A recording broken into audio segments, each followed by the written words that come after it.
అమ్మా నన్ను బజార్ పంపియద్దంటే పంపిస్తావు. పంపిస్తే ఏమైంది?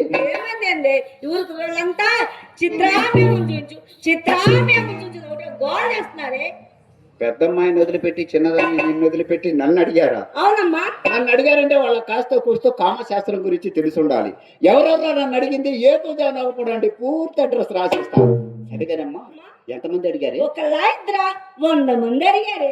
100 మంది కాకపోతే 1000 మంది అడగనివే. అయినా ఏనుగు తొండాన్ని ఎంతమంది ముద్దు పెట్టుకునేది అడుగుతుందా తరుగుతుందా?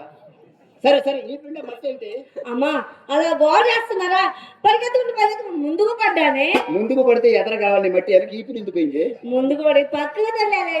అబద్ధం చెప్పినా అతికినట్టు ఉండాలి. నిన్ను అక్క కంటే హైక్లాట్ టికెట్ చేద్దాం అనుకున్న గొత్తుగా ఈ ఊళ్ళో నువ్వు నేల టికెట్ అయిపోవాలి. సర్లే నువ్వు వెళ్ళే సంగతి ఏమైంది? అమ్మా ఎవరో పెద్ద సుబ్బారావు అంట, ఆయన కూడా చిన్న సుబ్బారావు నా ఎదురుకు వచ్చి చూసారే. అసలే పిత్తరుడు అయిపోయాడు మీ మధ్యోడు. అమ్మా చిత్ర అమ్మా ఎగాతిగా చూశాడా ఏమన్నా చేశాడే? అమ్మా నన్నేం చేయలేదు, లోపలికి వచ్చి నిన్నేదో చేస్తాడు. వాడు గోపిక వల్ల కాక చేస్తాడు. ఆ తర్వాత అమ్మా అమ్మా అమ్మా ఏంటి అక్కయ్య అడిగారే. నువ్వేమని చెప్పారు? ఇట్రావే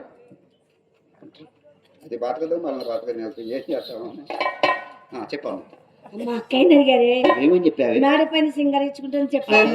చెప్పాను సర్లే ఈ మాట కాస్త ఊడిపడేసరికి ఊరు కాస్త మాట మనుగుతుంది. అమ్మాయి పెద్ద అమ్మాయి ఇక రామ్మ పట్టవలసిన చేప పైకి తెలియనది అయితే వెతకపోయింది. ఇక కాలికి తగిలినట్టుగా రావాల్సిన సుబ్బారావు గారు గుమ్మం దాకా వచ్చారు. నువ్వు త్వరగా ముస్తాబ్ కానీ అమ్మ. ఇది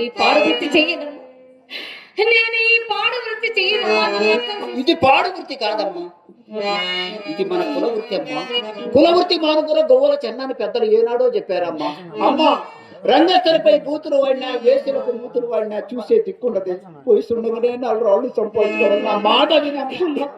నా మనసు నా తనము నేనేనాడు ఆ శ్రీకృష్ణ పరమాత్మకి అంకితం చేశాను. ఇలాంటి పాడు పనులని నేను చేయలేదమ్మా, నాకు ఇష్టం లేదమ్మా. నాకు అమ్మా నాకు ఇష్టం లేదు. మనసు శ్రీకృష్ణ పరమాత్మకి చేయమ్మా, అది ఆయన చూసుకుంటాడే. సరేనా నాకు వదిలిపెట్టవే. ఇదేమి డబ్బు పిచ్చమ్మా, ఎంత చెప్పినా నీ మనసు మారదు. నువ్వెంత చెప్పినా నా మనసు మారదు. ఈ పాడు వృత్తి నేను చేయను.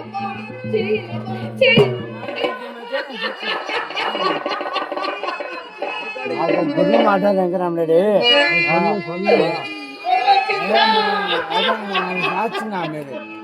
నువ్వు అయినా నేను ఎవరికోసమే డబ్బు సంపాదించేది మీకోసమేగా.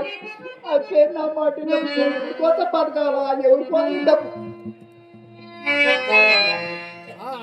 అమ్మా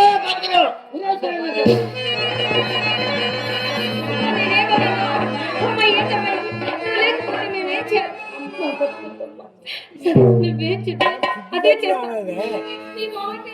పాదమడి కూడా సిగరెట్ ఎందుకే ఎడుతావు? అది అమ్మ నీ బాధ. మహిషుడి దగ్గర 3 కుర్రోళ్ళు కూర్చొని ఉన్నారు. వాళ్ళు ఒకటి చూసుకోవాలి, నా దైత్రం వదిలిపోద్ది. అయినా నేను ఎందుకు చేస్తాను? మన ప్రభుత్వం వాళ్ళు బజార్కు బ్రాంతి షాప్ పెట్టి ఈ దేశాన్ని సగమే నేను నాశనం చేసింది.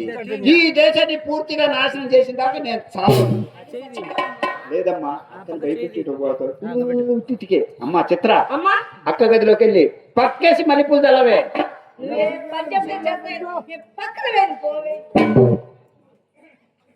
పక్క అయిపోతే పనెట్ట జరిగితే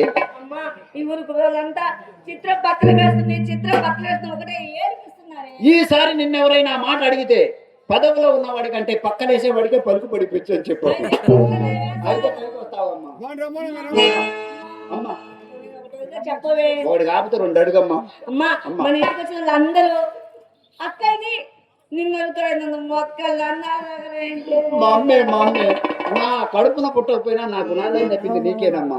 అమ్మా ఆషాఢ మాసం వెళ్ళగానే అక్కని హైదరాబాద్కు పంపించి అక్క కాడికి వచ్చేవాళ్ళే, నా కాడికి వచ్చేవాళ్ళే, నీ కాడికి పంపిస్తానమ్మా. ఖాతాలు ఏర్పరచుకుని కమ్మగా బతకొచ్చు. ఖాతాలంటే తెలియదటే ఆ పక్కనే బట్టి కొట్టు ఒకటి ఉంది. ఉంది. ఆ కొట్టు దగ్గరికి వెళ్ళి ₹10 ఇచ్చి బిస్కెట్ ఒకటి తెచ్చి అరచేతులు వేసి ఏలేసి బాగా రంగరివే చేతికి 5,000 ఉండగా ఆ ఎల్లేసింది వచ్చాలే. ఓసి ముద్దు చిన్నప్పుడు నువ్వు బడికి వెళ్ళావా లేదా? వెళ్ళాను. పంతులు గారితో ఇలా నడుతావు ఏంటి? మంచిది ఇల్లు. ఇలా నడితే అన్నం. కాసిన వేసి బాగా రంగరించి కొట్టి వేస్తూ మన కాడు ఉంటాడే ముండా కొడుకు అలా ఏం చేసుకోవాలి? అమ్మ అమ్మ త్వరగా అక్కడ ముస్తాబ్ గారి సుబ్బారావు గారు వస్తున్నారు. త్వరగా గారు, త్వరగా. ఇదిగో, నీకు ఎన్నిసార్లు చెప్పాను ఇలాంటి పాడు కబుర్లని మోసుకురావద్దమ్మా. ఏం చేయమంటావు అక్క? చదివేదే ఉందో, నేను చెప్పేది ఏంటో. పాపం, నువ్వు మాత్రం ఏం చేయలేవు. వెళ్ళి అన్న చెప్పిన పనులు తెచ్చు. అమ్మా